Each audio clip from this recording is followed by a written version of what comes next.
Hello বন্ধুরা, আপনারা যদি ইমোর একটা ফাংশন অন করে দেন তাহলে আপনার ইমো কেউ হ্যাক করতে পারবে না।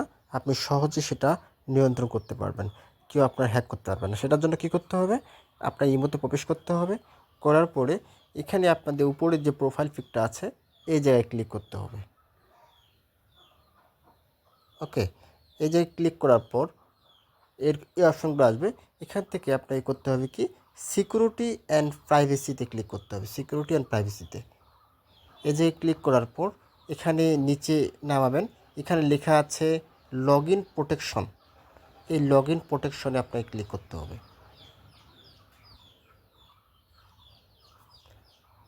ক্লিক করার পর এখানে একটা অপশন আছে বেসিক প্রোটেকশন। এই জিনিসটা আপনাকে অন করে দিতে হবে। যদি আপনি অন করে দেন তাহলে আপনার ইমোকে হ্যাক করতে পারবে না। এই জিনিসটা অন করে দেবেন, তাহলে আপনার ইমো হ্যাক করবে না। Thank you.